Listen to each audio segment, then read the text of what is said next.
안녕하세요, 여러분. 오늘도 이렇게 소중한 시간 내어 저와 함께 해주셔서 정말 고맙습니다. 혹시 요즘 집에서 자꾸 돈이 새는 느낌이 드시나요? 아니면 일이 꼬이고 가족과 사소한 다툼이 늘어나는 기분 드신 적 있으신가요? 저도 예전에 그런 시절이 있었어요.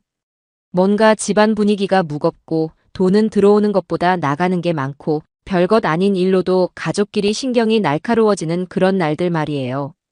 그때마다 마음속으로 이런 생각을 했어요. 왜 내 집은 늘 무겁고 지갑은 텅텅 비어 있는 걸까? 이 질문에 고개를 끄덕이셨다면 오늘 이 영상은 여러분의 삶을 바꿀 열쇠를 드릴 거예요. 믿기 어려우시겠지만 그 해답이 바로 우리 집 베란다와 그 안에 두는 식물의 마법 같은 힘에 있어요. 에이, 식물이 무슨 소용이야? 라고 생각하신다고요? 저도 처음엔 그랬어요. 하지만 잠깐만요. 여러분, 강남의 고급 펜트하우스나 한남동의 럭셔리 빌라, 부자들의 집을 드라마나 예능에서 보신 적 있으시죠? 그 집들의 베란다를 자세히 보시면 공통점이 하나 있어요. 바로 특별한 식물들이 자리 잡고 있다는 거죠. 우연일까요? 절대 그렇지 않아요. 부자들은 돈의 흐름을 아는 사람들이에요.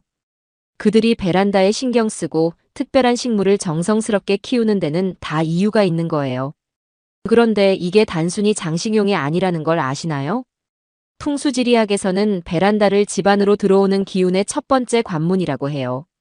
바깥에 좋은 기운이 집 안으로 들어올 때 가장 먼저 거쳐가는 곳이 바로 베란다라는 뜻이에요. 그래서 오늘은 특별히 풍수지리 전문가 김민수 선생님과 함께 이 이야기를 나누려고 해요.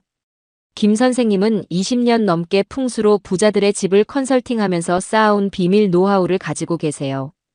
정말 많은 분들이 김 선생님의 조언을 따라 베란다를 바꾸고 나서 놀라운 변화를 경험하셨거든요. 실제로 작년에 상담받으신 한 분은 58세 되시는 회사원이셨는데요. 몇 년째 승진도 안 되고 집안에서도 자꾸 문제가 생겨서 고민이 많으셨대요. 그런데 김 선생님 조언대로 베란다에 특정한 식물 몇 개를 두고 배치를 바꿨더니 석 달 만에 승진 소식이 들려왔고 가족 관계도 훨씬 좋아졌다고 하시더라고요. 물론 식물만으로 모든 게 해결되는 건 아니지만 분명히 좋은 변화의 시작점이 될 수 있어요. 베란다가 왜 그렇게 중요한지, 어떤 식물을 키워야 재물운이 샘솟는지, 그리고 반대로 어떤 식물은 절대 두면 안 되는지 오늘 김 선생님과 함께 낱낱이 파헤쳐 보겠습니다. 특히 50대 이후 분들께는 더욱 중요한 이야기가 될 거예요. 나이가 들수록 집에서 보내는 시간도 많아지고 가정의 평안과 경제적 안정이 더욱 절실해지니까요. 그런데 잠깐 이런 소중한 정보를 나누기 전에 여러분께 작은 부탁이 하나 있어요. 지금 구독 버튼과 좋아요 버튼을 딱 한 번씩만 눌러주세요. 이 작은 클릭이 여러분 집에 행운을 불러오는 첫걸음이 될 거예요. 정말이에요. 좋은 마음으로 누르는 그 작은 행동. 하나하나가 다 여러분께 좋은 에너지로 돌아온다고 김 선생님도 말씀하시거든요. 그리고 알림 설정도 꼭 해주세요. 앞으로도 이런 유익한 정보들을 계속 전해드릴 테니까요. 김 선생님께서 말씀하시길 베란다는 단순한 빨래 건조 공간이 아니라 집안의 운기를 좌우하는 핵심 공간이래요. 특히 아침 햇살이 들어오는 동쪽이나 남쪽 베란다는 더욱 그렇다고 하시더라고요. 이곳에 올바른 식물을 올바른 방법으로 배치하면 집안의 돈과 건강, 그리고 화목함이 함께 들어온다는 거예요. 하지만 반대로 잘못된 식물을 잘못된 위치에 두면 오히려 나쁜 기운이 들어올 수도 있대요. 그래서 오늘 여러분께 정확한 정보를 전해드리는 거예요. 김 선생님이 20년간 수많은 집을 컨설팅하면서 확인한 확실한 방법들만 골라서 말이에요. 이 영상을 끝까지 보시면 여러분의 베란다가 단순한 빨래 건조 공간이 아니라 돈과 기쁨이 넘치는 보물 정원으로 바뀔 거예요. 내일 아침부터 베란다를 보는 눈이 완전히 달라질 거거든요. 그냥 물건 두는 공간이 아니라 우리 가족의 운명을 바꿀 수 있는 특별한 공간이라는 걸 깨닫게 되실 거예요. 그리고 댓글에 여러분의 베란다 이야기나 소망도 남겨주시면 저와 김 선생님이 진심으로 응원하며 기도드릴게요. 작은 변화라도 나누어 주시면 다른 분들에게도 큰 힘이 될 거예요. 자, 그럼 시간 아깝지 않게 바로 시작해 볼까요? 오늘 이 시간이 여러분 인생의 작은 전환점이 되길 바라면서 말이에요.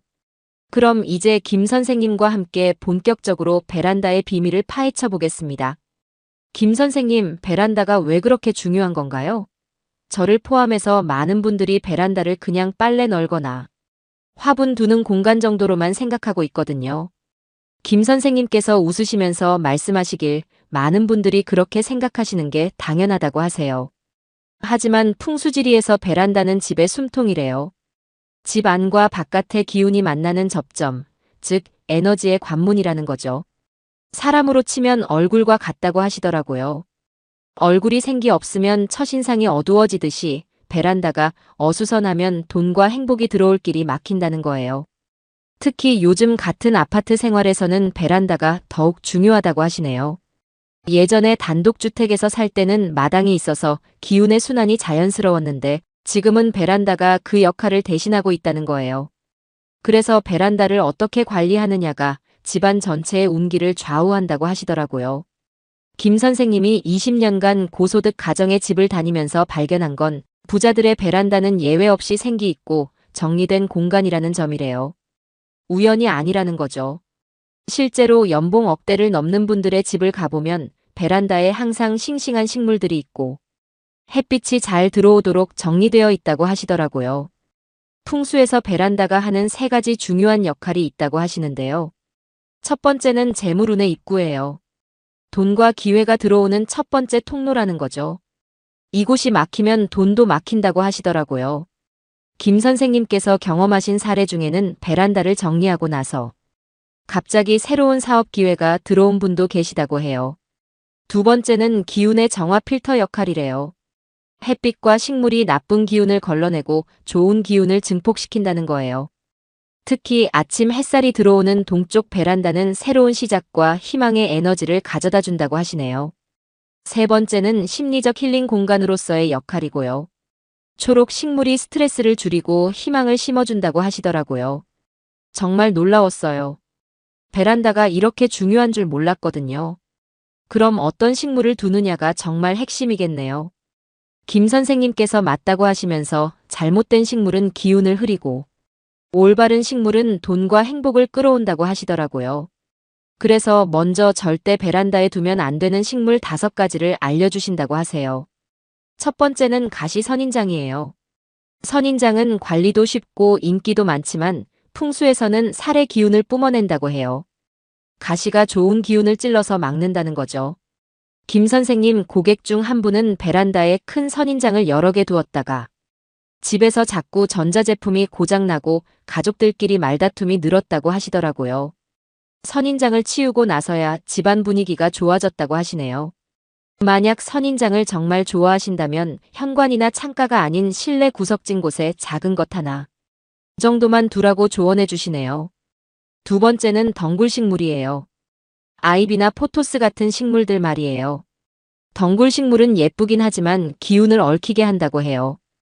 일이 자꾸 지연되거나 가족 간 갈등이 늘어나는 집을 보면 덩굴식물이 창가에 무성하게 자라고 있는 경우가 많다고 하시더라고요. 특히 베란다 전체를 덩굴로 덮어버리면 좋은 기운이 들어올 통로가 막힌다는 거예요.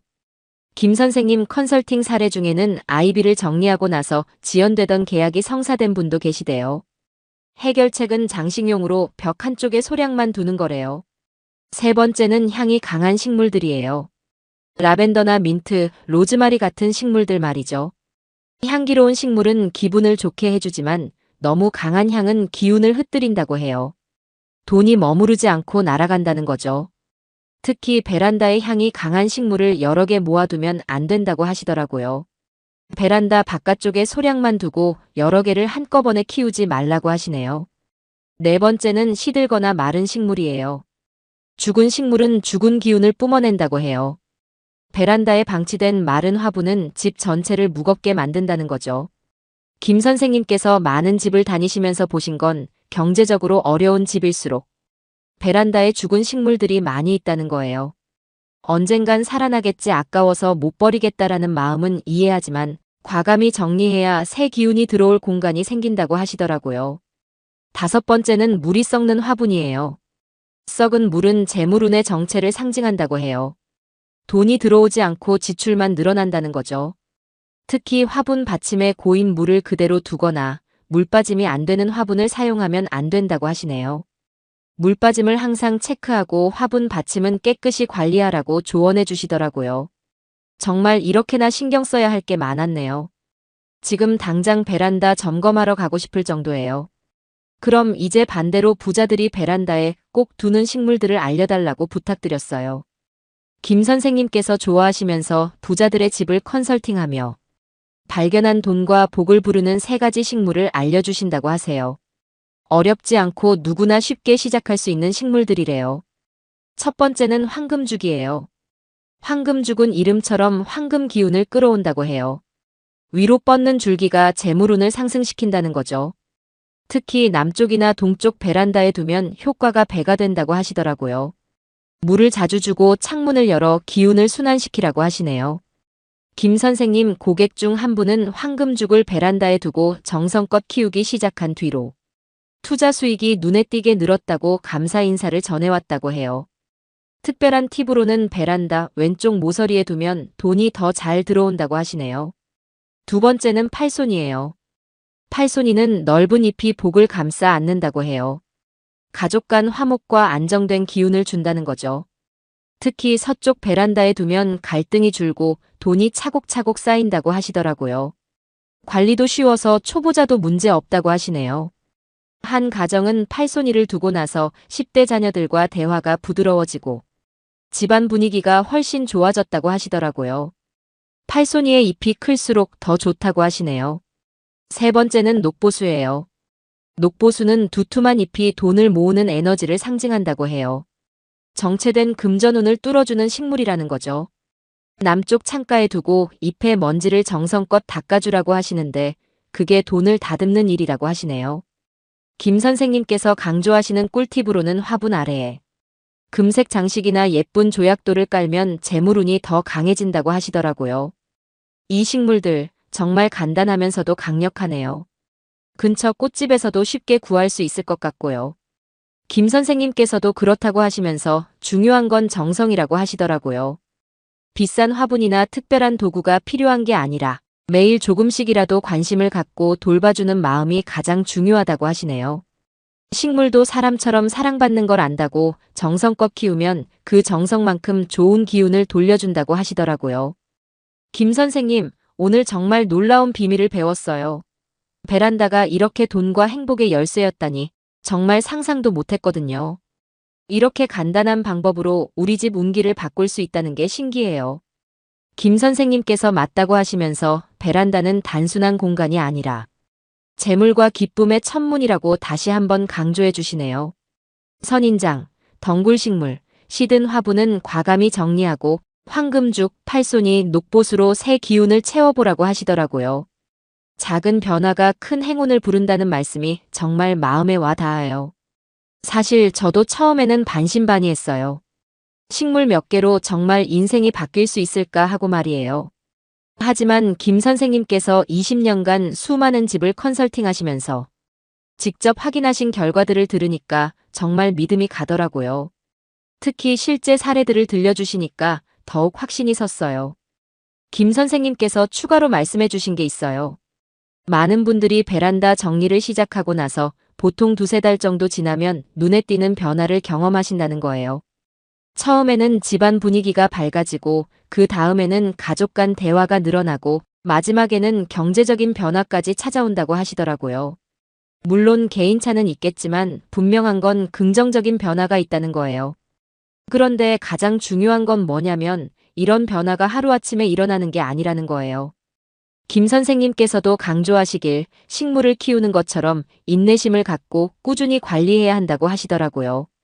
매일 아침 베란다에 나가서 식물들에게 물도 주고 말도 걸어주고 정성껏 돌봐주는 그 마음가짐이 바로 좋은 기운을 불러오는 시작이라는 거예요. 여러분도 오늘 집에 돌아가시면 베란다를 한번 자세히 살펴보세요. 혹시 오늘 김 선생님이 말씀하신 나쁜 식물들이 있지는 않은지, 반대로 좋은 식물들을 둘 공간은 있는지 말이에요. 처음에는 작은 화분 하나부터 시작해도 괜찮아요. 황금죽이나 팔손이, 녹보수 중에서 마음에 드는 것 하나만 들여놓고 정성껏 키워보세요.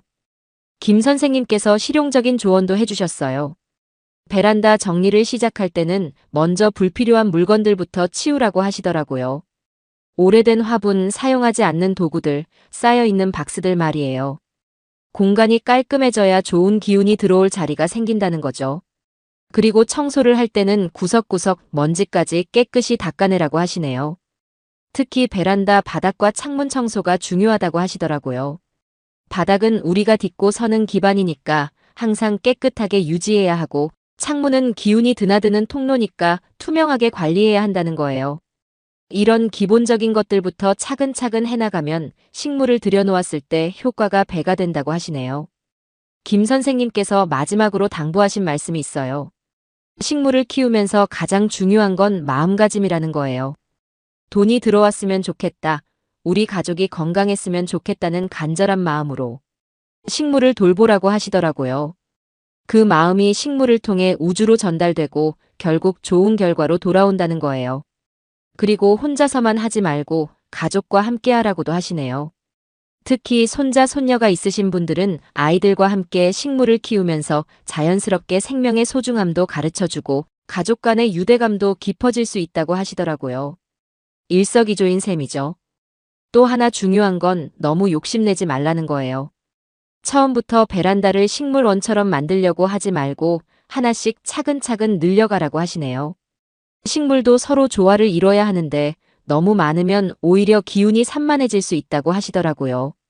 김 선생님 경험상 베란다 크기에 따라 다르지만 보통 서너 개 정도가 적당하다고 하시네요. 계절에 따라 관리 방법도 달라진다고 하시네요. 여름에는 물을 자주 주고 통풍을 잘 시켜주고 겨울에는 너무 춥지 않게 보온에 신경 써주라고 하시더라고요. 특히 요즘 같은 계절에는 온도 변화가 심하니까 식물들이 스트레스 받지 않게 세심하게 돌봐줘야 한다고 하시네요. 김 선생님께서 특별히 강조하신 게 있어요. 식물에게 말을 걸어주라는 거예요. 오늘도 예쁘게 자라고 있네, 우리 가족. 건강하게 지켜줘라는 식으로 매일 아침 인사를 하라고 하시더라고요. 처음에는 어색할 수 있지만 계속 하다 보면 자연스러워지고 실제로 식물들이 더 잘 자란다는 거예요. 여러분, 지금 베란다 상태가 정말 궁금하시죠? 오늘 들으신 이야기를 바탕으로 여러분의 베란다는 어떤 상태인지, 어떤 변화를 줄 계획인지 댓글에 꼭 남겨주세요. 우리 집 베란다에 선인장이 5개나 있어요. 녹보수 들여놓고 싶어요. 팔손이 키우고 있는데. 어디에 두는 게 좋을까요? 같은 이야기들 다 기다리고 있을게요. 저도 그렇고 김 선생님도 여러분을 정말 가족처럼 생각하고 있어요. 여러분 모두가 건강하고 행복하시길 진심으로 바라고 있거든요. 그래서 댓글로 여러분의 이야기를 들려주시면 정말 기뻐요. 작은 변화라도, 작은 기쁨이라도 함께 나누고 싶어요. 이 영상이 여러분께 조금이라도 도움이 됐다면 구독 버튼과 좋아요 버튼을 꼭 눌러주세요. 그리고 알림 설정도 해주시면 앞으로도 이런 유익한 정보들을 빠르게 받아보실 수 있어요. 그 작은 클릭 하나하나가 저희에게는 정말 큰 힘이 되고 더 좋은 내용으로 여러분을 찾아뵐 수 있는 원동력이 된답니다. 오늘부터 베란다를 부와 행복의 시작점으로 바꿔보세요. 어려운 일이 아니에요. 하나씩 차근차근 정성스럽게 해나가시면 분명히 좋은 변화를 경험하실 거예요. 김 선생님께서도 말씀하셨지만 작은 변화가 큰 기적을 만들어낸다는 걸 꼭 기억해 주세요. 여러분의 집이 돈과 기쁨으로 가득 차길, 가족 모두가 건강하고 행복하시길 진심으로 바랍니다. 오늘 이 시간이 여러분 인생의 작은 전환점이 되길 바라면서 여기서 마무리하겠습니다. 정말 고맙습니다.